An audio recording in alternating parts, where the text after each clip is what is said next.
Welcome to Bleav in 76ers with your hosts, former 76ers point guard Eric Snow and two Sixers fanatics in Marcus and Teja Dash.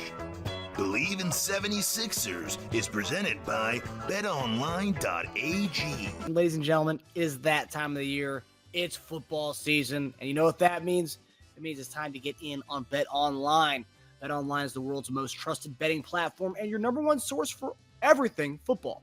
BetOnline has every stat, every matchup, and even live odds and spreads to bet on during the games. Think you know your stuff? Get in on our $200,000 mega contest and pick 5 games against the spread every week for your chance at weekly prizes and a share of $200,000. When the game's over, head on over to our online casino and get in on a game of blackjack or poker or unwind with one of our 150 slot games. Head to the website today and get in on the action. BetOnline. The game starts here. Hey guys, welcome back to another episode of Bleav in 76ers podcast. I'm Marcus Dash, your legendary 76ers point guard Eric Snow, and my brother Teja Dash. Guys, I'm trying so hard to be enthusiastic. I'm trying so hard to continue the same level of excitement I had 2 weeks ago. I'm trying, but it's getting really, really hard and difficult to do. I hear you, man. I agree. I hear you. It's a long season, but it's hard because the expectations were so high. Exactly what I was going to say. With the expectations being so high, and then we not even having that lineup, you had to come with that understanding, and then you have the understanding of this team is struggling to win games. Even going into the season and knowing the guys were going to be out, we still didn't expect it. But here we are. And I feel like everything we've been through over the years, I think which is a testament to how bad things are, we're actually pretty prepared as a fan base to put up with nonsense. I guess you could say we've seen it all. We've seen it all from controversies with GMs, with players holding out, holding in. We have seen it all, right? So to come in with the high expectations, but then be like, okay, temper the expectations. We got some things going on. He's hurt. He got hurt. The pushing. It's like suspension. Even with all that and tempering expectations, it still feels so low to be where we are right now. Yeah. So, man, it's hard. Especially because coming into the season, we were talking about we have a deep enough roster where, if Embiid's not playing for certain periods of time, if Paul George's not playing for certain periods of time, we have guys to step up and do that. And that's part of that struck me the most. We're 1-6, but we thought we had the depth and in place that if those guys were out, we could win a few games here and there. But we haven't been able to do that. Just one game in 7 games so far. At least the bad teams. I mean, the thing is that the with those guys being out, the thing that's been revealed is that we're closer to the middle of the pack and the bottom of the pack. Where even if you think the past few seasons, that wasn't the case. We would go to places and win games and wouldn't be surprised. Yeah. And some of that has to do with new guys.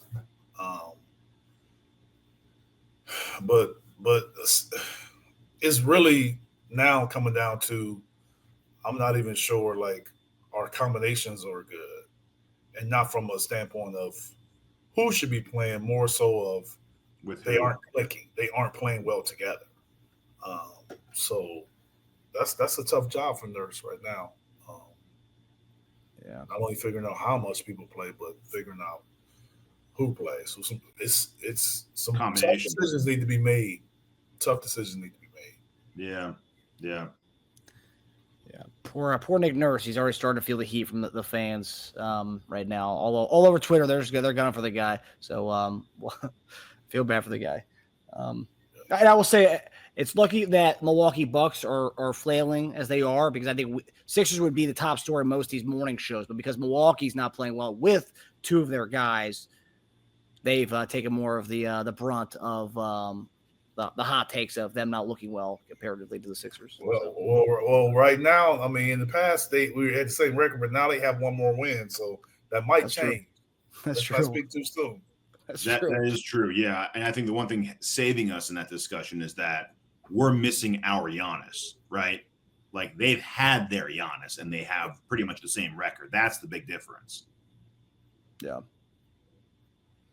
Yeah, Without that's what Giannis, they'd be winning. I'm just saying, like they've had Giannis. He hasn't played in every game, but they've had him, and he's playing well. I know. Yeah. Extremely well. So yeah. that's when the heat has gone on other people. Mm-hmm. Their heat is more like selective. It could be on Doc, it could be on Dame, it could be on their defense, it could be on Lopez. It's a little more selective, whereas our issue is broad. Paul didn't play, Joel didn't play. Now Joel's suspended. Now Maxey's injured. Other guys. Now I'm reading stuff that now who should be playing, who shouldn't be playing. Yeah, it's a lot of issues right now. Yeah. So let's kind of dive in. You mentioned Maxey's injury. That's kind of where we're going to begin today's episode. So Maxey's expected to miss a couple of weeks because of a right hamstring strain. Maxey will be reevaluated in 1 week, according to Shams. Lucky for us, I will say we do have pretty good guard depth on this team, at least on paper. You got fans have been right now. Fans have been perplexed of Nick Nurse's rotations, mainly utilizing of Jared McCain and the amount they're utilizing Kyle Lowry. That's been kind of the big thing. So some fans are expecting we might see a little bit more Jared McCain in this time without Maxey. So how do you think Nick Nurse should be dispersing the minutes between Reggie Jackson, Kyle Lowry, Jared McCain as we begin the time without Maxey over the next few weeks?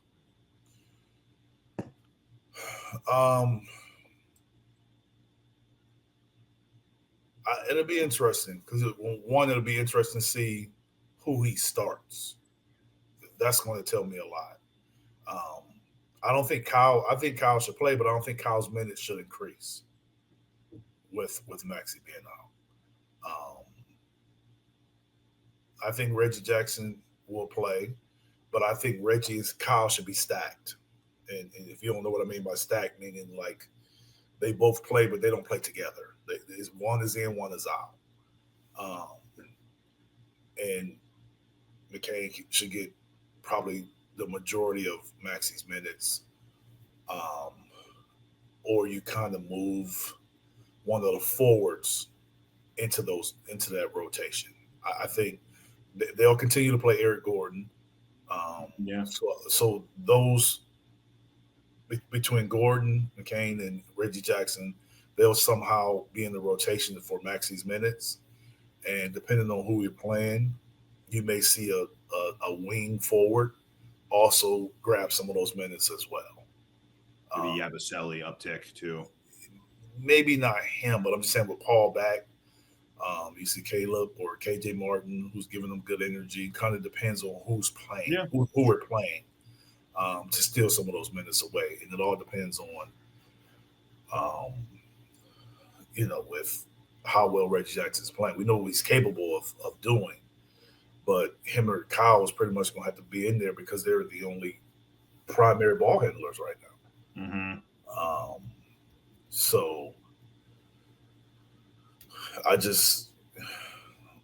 think that's pretty much it.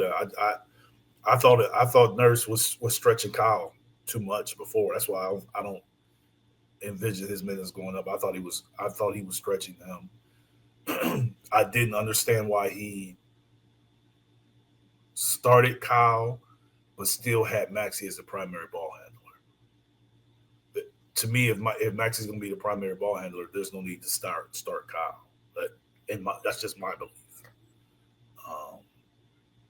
So now you're looking at him and Reggie's pretty much the two primary ball handlers now. So I would imagine that they'll play the majority of the minutes at the one, or handling the basketball. Mm-hmm. But you have to find ways to. They'll lean on Eric Gordon because of his experience, but I think that should be how well he's playing. You have to find out what you have in McCain and Jerry McCain while Maxey's out. You have to find out if he's going to be a crucial part of this team right now. This season. This season. Yeah. Like, you got to find that out. So you have to give him, I would say he has to get the bulk of the minutes. You think off the bat? I think immediately he has to get the bulk. Wow, okay. I think that with Paul back, you can do that. But yeah, you have to give him the bulk of the minutes. I don't think you increase Eric Gordon's minutes. I don't think you increase Kyle Lowry's minutes. You increase you insert Reggie Jackson and McCain, and those two get the majority of Maxey's minutes. I think you still start Lowry though, right? Or you start Lowry, but just maybe not uptick his minutes that much, right? Yeah, I mean, you can start him. I would not start him when Maxey comes back. I wouldn't have started him at the beginning of the season if Maxey was the primary ball handler. No, I'm saying in Maxey's absence. Yeah, him or Reggie Jackson. I wouldn't mind starting Reggie Jackson. Either one. Okay. The question is, who are you going to play the other guard position? I can't see them starting Kyle and Reggie Jackson. I could be wrong. I don't know why you would do that. Your two primary ball handlers, you're playing them both at the same time. Yeah. So do we start Eric Gordon and Kyle or McCain and Kyle? I would lean towards starting McCain if you're starting Kyle. I mean, Kyle is a little more veteran guy that can kind of help him out and kind of limit his him having to make a lot of decisions, because Kyle can kind of like mediate that a little more. But I would start him. Unless they're just going to, I would do that, but it's my belief that they'll just play, start Kyle and Kelly at the guards, and play Martin, Paul, and Drummond. Yeah, that's what I believe that they'll do. Yeah, but their last starting lineup was Maxey, Martin, or Maxey, Oubre, Martin, George, Drummond. Yeah. So just Lowry take over that one. But maybe don't play him.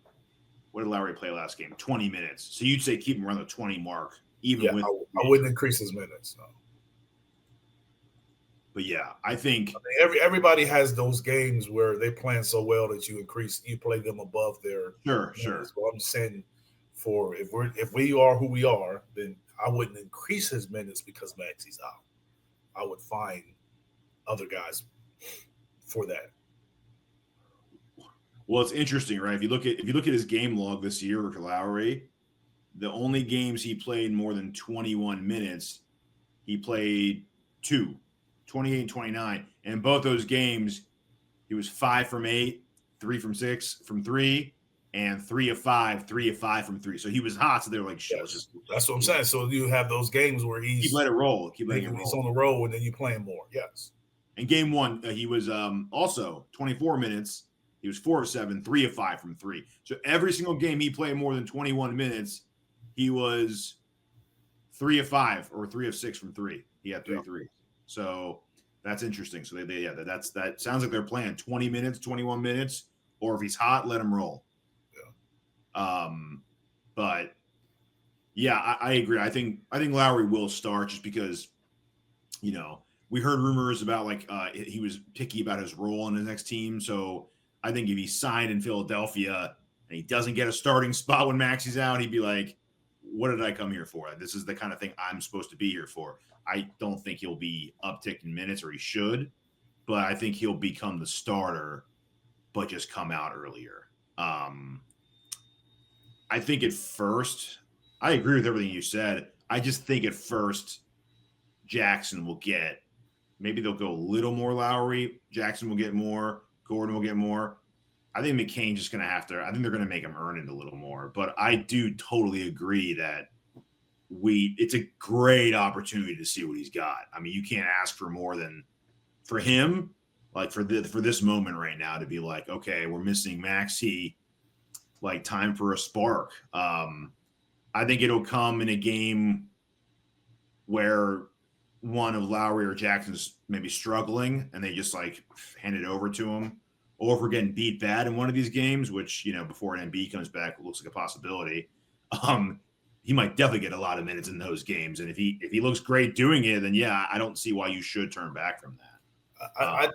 I just think it has to be him, because if you look at McCain, Jackson, Kyle, and Eric Gordon, he's the closest. He's the only one that's even close to putting up something similar to what Maxey can do, as far as the style, the aggressiveness, the energy, the pace. He's the only one that's close. Mm-hmm. So I don't understand. I won't understand how they don't play him if they choose not to do that. They don't increase his minutes. I don't know why not. Now is the time to do it. Like Maxey's not going to be with us for what they said 1 or 2 weeks. So it's easy. To me, that's an easy decision. Yeah. He's played more than Jackson, I think, in every game this year. So yeah, I don't. Why would he play less now? I'm saying Kyle and Jackson are going to have to be stacked, like I said, and then you can play him. You may be able to play him a little bit. The issue is, will we be able to play without Kyle or Jackson? Is the question. Will we be able to do that? Yeah. Do you ask Paul to bring the ball up and kind of do something different? When they came off the ball, because I don't believe that they want him to play on the ball as far as being the primary ball handler. But if not, then you tell him to go score, go put some pressure on the defense, get out in transition. Like he just has an intangible that the other ones don't have right now. I mean, Eric Gordon used to be that guy. It was really good at being that guy. Mm-hmm. And maybe he can still do that, but it hasn't happened. I don't know if it's because of, just father time or opportunity, one or the other. But we know Eric's capable of doing that. Yeah, McCain showed flash in that Memphis game. Only had 16 minutes. And he scored 19 points in 16 minutes. Yeah, I mean, but some of that is, just the time of the game. A lot of people don't put much stock into getting those points and minutes late in games. A lot of people don't put a lot of stock in that. Wow. So that's why I'm saying you got to see what he can give you early in the game. The only reason they would probably not do that is if they increase Eric Gordon's minutes. And Eric Gordon, he's hovering around 23 minutes a game. So if you play him more, maybe you play him 30, maybe he gives you more. Yeah. He scored 10 in his last 2 out of 3 games. It's going to be interesting to see, how they do it. I mean, I think that some of it will be settled. That's a lot of minutes to go around. That's 36 minutes. Some of it will be settled, and some guys will play well. I mean, Maxey was shooting the ball a lot. Yeah. I mean, he was shooting the ball a lot. That's a lot of shots to go around. He was shooting the ball a lot, and he wasn't necessarily it didn't seem to be a point of emphasis with the team at putting other people in position to score. It was just like you come, you get what you get. It wasn't like they were drawing up plays for Gordon and all these other guys. Like, it was just get it, but we're going through them. So those are the minutes, though. What about the shots? Because he's taking like 30 shots a game. So that's a lot of shots to go around. Yeah, I mean, Paul can get more shots. Yes. So the guys Reggie Jackson is shoot, and Gordon is shoot, McCain is shoot. The shot selection, I mean, the shot, splitting up the shots can be done. It's about how you get those shots. Like, who are you calling plays for is the question. Mm-hmm.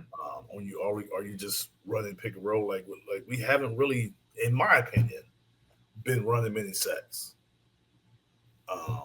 So that, how do you get into those shots? Are we just playing in transition and guys just going one-on-one? Because that's how it looks. Like, God, we just playing a lot of one-on-one. Yeah.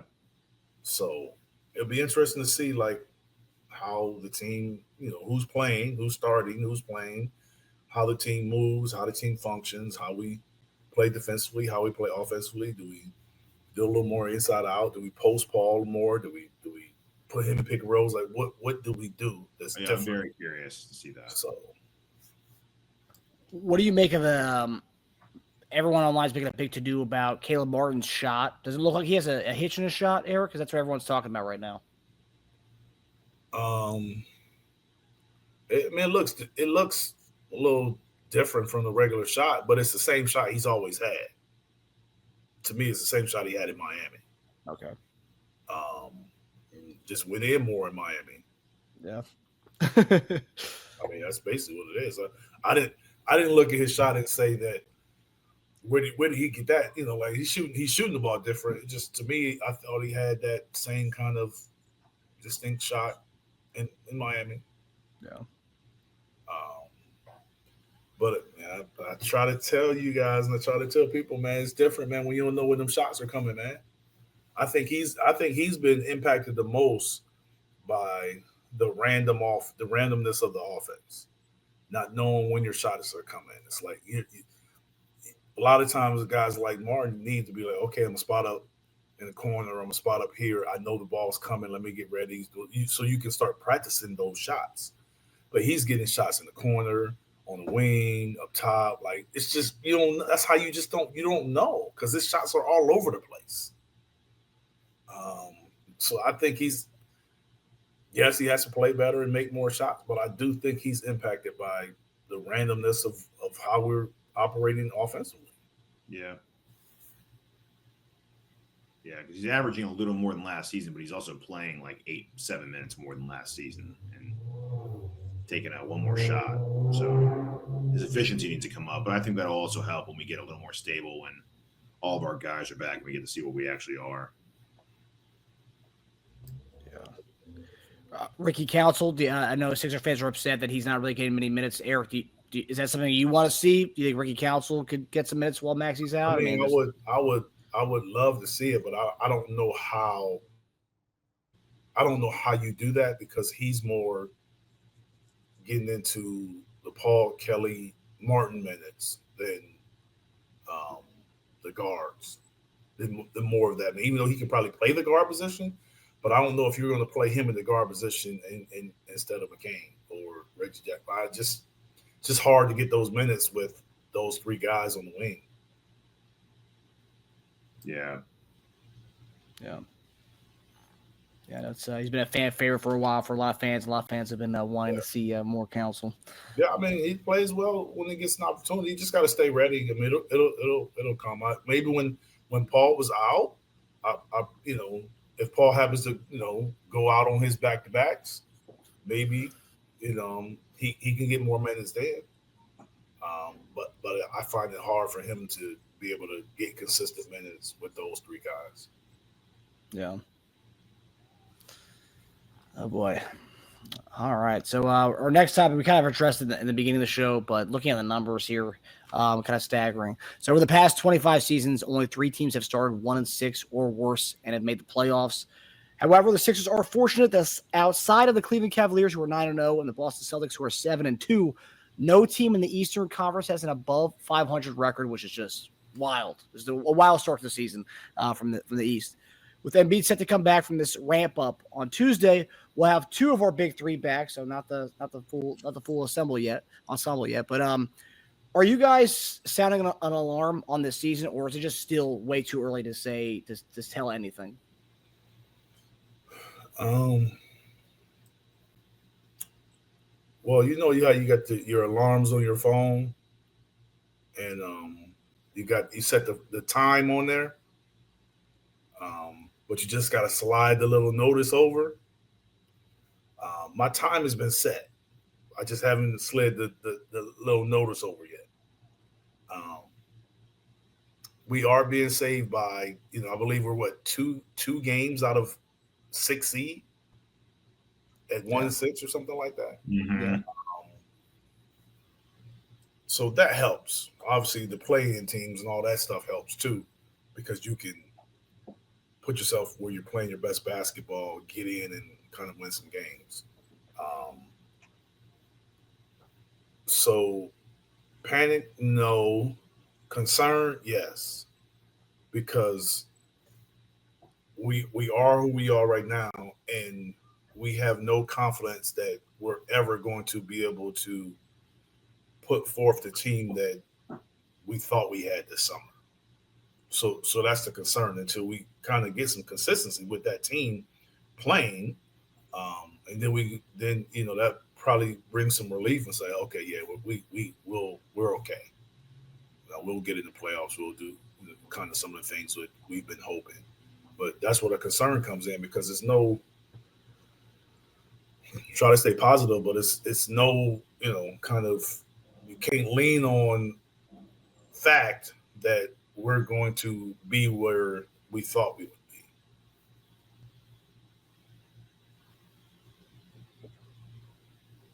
Oh man. Yeah, it's like we talked about at the beginning of the show, it's tough because I'm not happy with where we are right now, obviously. And we talked about having a pretty easy schedule to kind of start the season. So we were like, oh man, we get on a good note. Things are going to be great. It's been the opposite of that. I'm also not freaking out like the people that want, Nurse fired. I think that's ridiculous because we have a completely new team, number one. We talked about that. Number two, we've missed Embiid and George for 5 games. We are now on our second game missing Embiid, going on, 3 more now at this point? We have 3 more until he comes back because of the suspension now? No, 2 more. His first Two game more. will be back Tuesday. So we'll be without him for 4 games with George back. But then we're going to be without Maxey till, they say, probably Thanksgiving, they're hoping, around there. Is that what they said? That's what the report was. They said around Thanksgiving. So that's a full 2 weeks. Yeah, they said they're optimistic he avoided serious damage.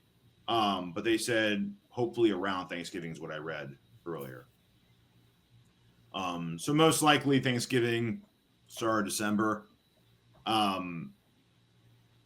Yet another eventful start for the Sixers. We always have one. It's something or another. I'm not worried because we've had amazing starts and that ended in tragedy, right? So those we thought were great, and then like you don't remember how you started a year when it's June or July. You think about how you ended it. So it's not ruined for me that we're not starting well. I'd rather have a bad start and a good finish. So I'm just being optimistic. I'm hoping that this leads to more good health, that they will have the rest of the season to get our chemistry right. That leads into the playoffs. We'll also have the mid-season trade before the deadline, right? So to add someone else. So my focus right now, I think winning will come once you have everybody back, everybody healthy, getting your rotations right, getting your chemistry right. Because I know there's a lot of talk about trading for someone. I don't even know what we need. They don't even know what we need because they haven't even seen anyone together yet. So how can you even evaluate what you need to add if you have no idea what your actual team looks like together? So you need to have everyone together first, playing together, and then you could see what this team needs to add. Because at this point, we have no clue. So I think the moral of the story is get everyone together. Let's start seeing the chemistry, start building that, build your rotations, and then hopefully we'll know by the time the deadline comes around what we need to add to make this team what we want it to be going forward.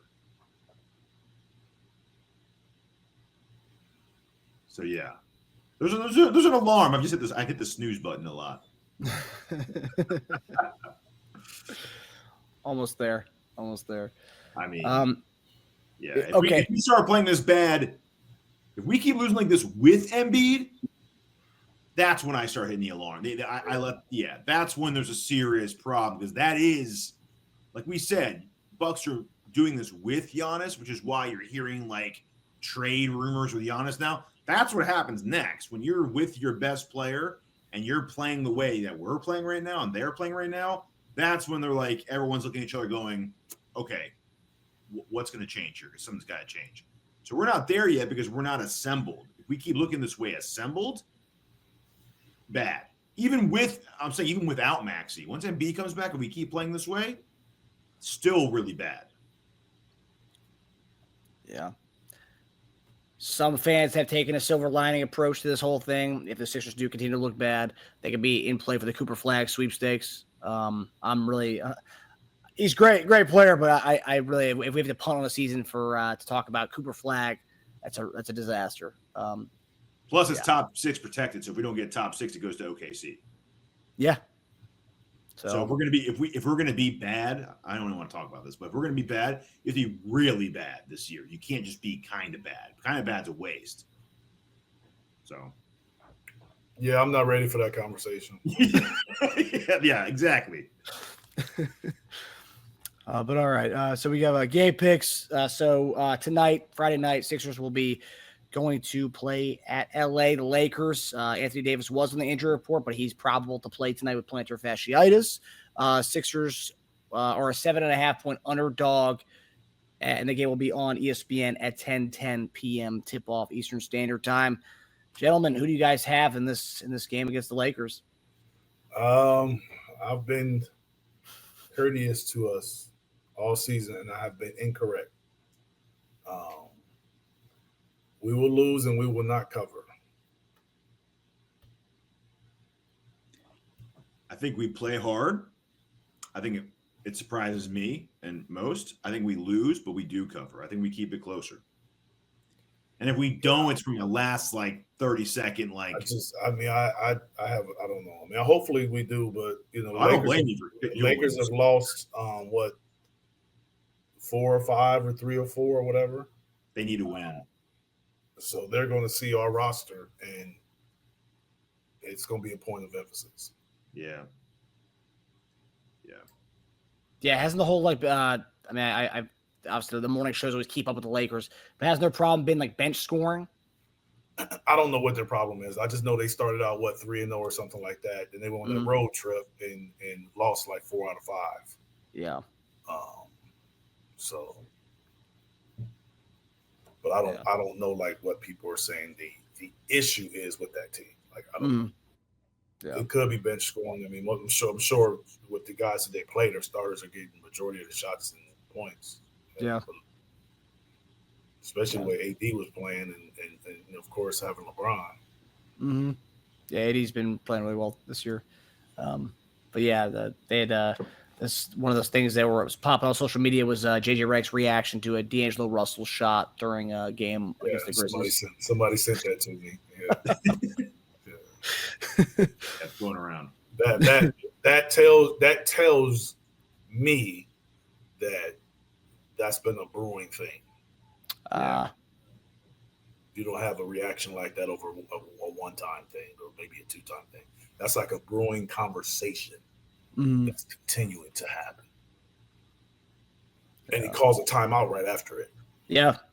So that tells me that could be something to watch going forward. Well, that's an interesting thing about Redick, right? He's so new to coaching, period, that he's coming from a player and media point of view, right, where he can show his emotion outwardly without thinking about it.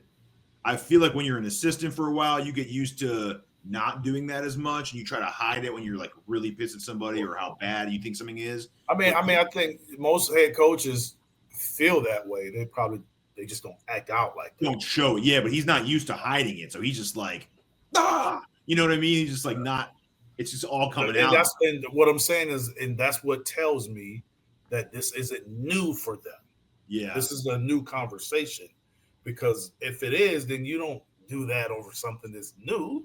Yes. You do that over something that, like I said, is brewing. It continues to happen. Yep. He's showing frustration, a build. And then that game, his minutes was cut, and he was taking out the game. Mm-hmm. So, and then his post game press conference, he said, "Yeah, this is an ongoing conversation, ongoing thing that we need to address." Yeah. So, like I said, it's a brewing thing. Yeah, he was pretty pissy in that press conference. It's a frustration with the one person, not a team thing. Yeah. So that's going to be interesting because I don't know how D'Angelo can. I mean, maybe something with his shot selection, but some of the things that he was talking about, like that's kind of who he is. Yeah. Hopefully maybe some stuff's brewing in that at Lakers locker. Maybe still win after coming off the heels of JJ Redick and D'Lo spat. Good to me. All right, then Sunday we'll come back home to Philadelphia. We play the Charlotte Hornets. Looks like a game we should win, but I'm throwing all the shoulds out. Who do you guys have in this game Sunday against the Hornets? They'll play us hard. They'll play tough. Tough game late in the fourth quarter. We'll end up winning the game. I agree. I think we'll come back home and win. I think that's a tough game though. That first game after a road trip is tough. Yeah, and I'm not like this isn't a Charlotte's on the schedule, chalk it up type game because we can't beat the teams that we should beat. We can't beat the teams that I'm hoping we can beat. So. Like, I'm not taking it for granted by any means. I just think at some point we have to beat a team that we should beat. Yeah. And I think our talent on the court we still have a lot of talent out there. I'm hoping someone steps up at the guard, and I hope George is ready for a bigger load, man, because it's looking like his Clipper days right now as far as what he's going to have to put on his back again. Yeah. So that whole becoming Robin thing is going to have to wait a little bit because he's going to have to be Batman for a little while. Yeah. He's got his cardio back, so he should be good to go. That's right.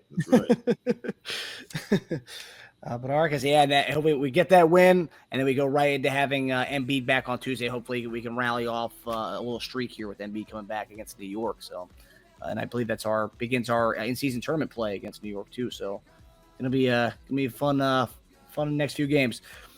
But all right, guys. Well, hopefully everybody enjoyed the episode, and we will see you guys next week on Tuesday to discuss hopefully a 2-game win streak or at least a 1-game win streak, and to prepare and preview Joel Embiid's return to the court. All right. All righty. Take it easy. Take it easy, fellas. Have a good weekend, guys. Yeah, you too.